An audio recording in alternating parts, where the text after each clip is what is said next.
زین T V videos میں ایک بار پھر سے خوش آمدید دوستو، امید کرتا ہوں کہ آپ سب خیریت سے ہوں گے۔ آج ہم سندھو دریا کے تاریخ پر نظر ڈالیں گے۔ دوستو، کچھ کہانیاں صرف تاریخ میں نہیں لکھی جاتی، کچھ داستانیں زمین، پانی اور ہوا میں محفوظ ہوتی ہیں۔ ایسی ہی ایک داستان ہے دریائے سندھ کی۔ یہ دریا صرف پانی کا بہاؤ نہیں بلکہ ایک تہذیب، ایک روایت اور ایک قوم کی پہچان ہے۔ دریائے سندھ صرف جغرافیہ نہیں بلکہ صدیوں پر محیط ایک زندہ تاریخ ہے۔ دریائے سندھ کا ماخذ تبت کے علاقے میں واقع منسرور جھیل کے قریب ہے۔ یہ دریا چین، بھارت اور پاکستان سے ہوتا ہوا تقریباً 3180 کلومیٹر کا سفر طے کر کے بحیرہ عرب میں گرتا ہے۔ یہ دریا پاکستان کے گلگت بلتستان، خیبر پختونخوا، پنجاب اور سندھ کے دلوں سے گزرتا ہے۔ اس پر بنے سینکڑوں نہریں، چھوٹے اور بڑے ڈیم، لاکھوں لوگوں کی زراعت، روزگار اور زندگی کا انحصار رکھتے ہیں۔ پاکستان کا 70% زرعی علاقے اسی دریا پر انحصار کرتے ہیں۔ قدیم دنیا کی چند اولین تہذیبوں میں سے ایک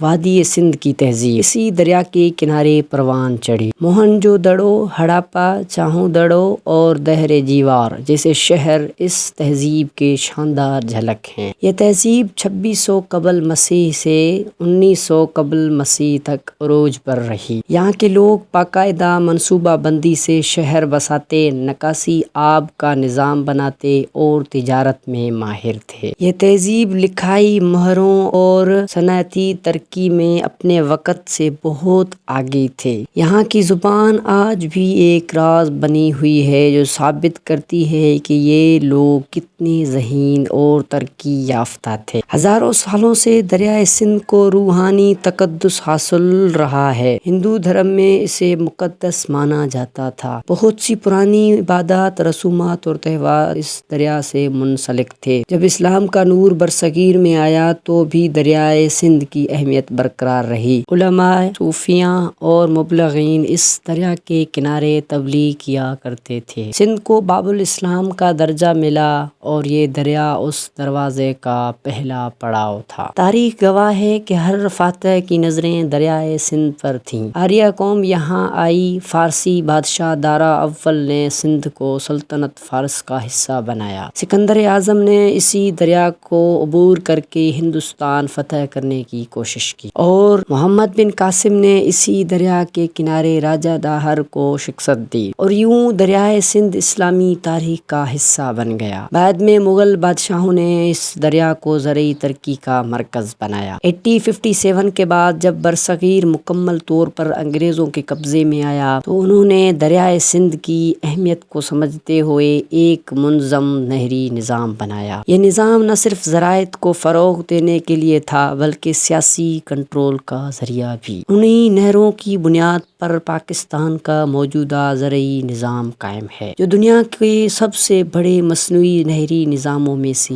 ایک ہے۔ قیام پاکستان کے بعد دریائے سندھ کی اہمیت مزید بڑھ گئی۔ 1948 میں جب بھارت نے دریائے سندھ کا پانی روکنے کی کوشش کی تو تب اندازہ ہوا کہ یہ دریا صرف پانی نہیں بلکہ پاکستان کی معیشت ہے۔ اسی لیے 1960 میں سندھ طاس معاہدہ طے پایا جس کی تحت دریائے سندھ، جہلم اور چناب پاکستان کو دیے گئے۔ تربیلا اور منگلا جیسے بڑے ڈیمز اسی وقت کے بعد تعمیر ہوئے۔ آج دریائے سندھ کو کئی خطرات لاحق ہیں۔ بھارت کی طرف سے پانی کی بندش، ڈیموں کی تعمیر اور ماحولیاتی آلودگی اور موسمیاتی تبدیلی کے باعث گلیشیئرز کا پگھلنا اور نئے کینالز کا منصوبہ بندی کرنا، یہ سب خطرات عظیم دریا کو کمزور کر رہے ہیں۔